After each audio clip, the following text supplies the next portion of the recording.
नमस्कार साथियों, कैसे हैं आप सभी। आशा है कि सब बढ़िया, स्वस्थ, सकुशल, मंगल होंगे। आप सभी को आगामी मकर संक्रांति की ढेर सारी शुभकामनाएं। साथियों, आज एक कविता है कैलाश गौतम जी की है कि बड़की भौजी। यह कविता पारिवारिक दृष्टिकोण से है कि पुराने समय में जब परिवार में एक मेल मिलाप होता था, परिवार में एक हंसी खुशी का माहौल रहता था, वातावरण हंसी खुशी का रहता था और परिवार में सब मिलजुल कर रहते थे। तो एक बड़की भौजी, जिनको बड़े भाई की जो धर्म पत्नी होती थी बड़की भौजी, इनको माता के समान हमारे यहाँ कहा गया। हमारी धर्म संस्कृति में, हमारी सनातन सभ्यता, भारतीय सभ्यता में कहा गया है कि इनको माता के बाद अगर किसी का स्थान होता था तो बड़की भौजी का ही होता था। बड़की भौजी वह रिश्ता है जो मिठास, करुणा, प्रेम, ममता से भरा होता था। आजकल का परिवेश किंतु सब देखते रहे हैं, सब जान रहे हैं, किंतु पहले जब होता था, पहले के समय में तो एक अलग परिवेश होता था, आज की तरह नहीं। तो कैलाश गौतम जी की एक कविता है बड़की भौजी, लोग सुनेंगे कि जब देखो तब बड़की भौजी हंसती रहती है। जब देखो तब बड़की भौजी हंसती रहती है, कामों में फंसती रहती है।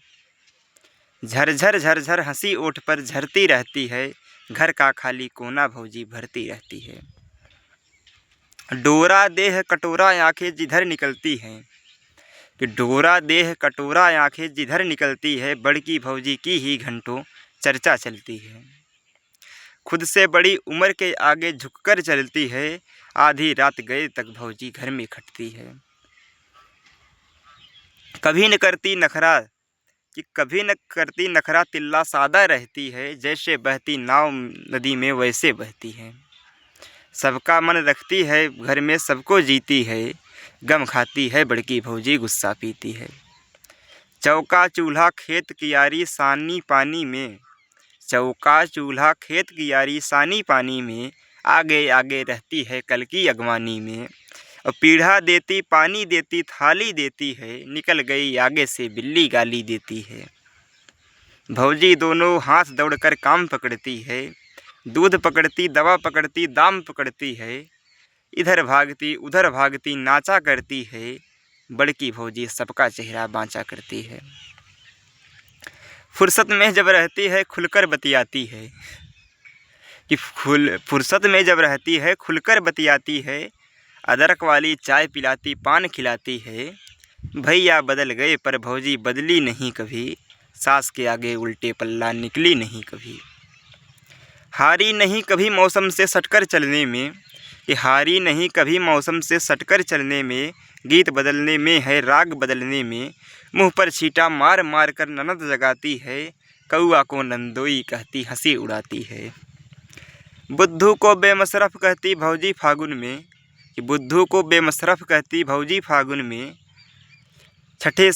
छोटी को कहती है गरी चिरौजी फागुन में, और छठे समाज से गंगा जाती पुण्य कमाती है, उनकी इनकी सबकी डुबकी स्वयं लगाती है। आंगन की तुलसी को भौजी दूध चढ़ाती है, आंगन की तुलसी को भौजी दूध चढ़ाती है, घर में कोई सौत न आए यही मनाती है। भैया की बातों में भौजी इतना फूल गई, कि भैया की बातों में भौजी इतना फूल गई, दाल परोस कर बैठी रोटी देना भूल गई। ये कविता थी। कैसी लगी आप लोग ज़रूर बताइएगा, अच्छी लगी कैसी लगी। और यह कविता एक मार्मिकता से भी लिखी गई है। ये सच्चाई होती थी पुराने समय में कि जो एक भौजी होती थी बेचारी दिन भर इधर के काम उधर के काम सब कामों में व्यस्त रहती थी। एक सच्चाई है ये कविता, और इसको पढ़ेंगे तो मार्मिकता से हृदय को छू जाने वाली कविता है।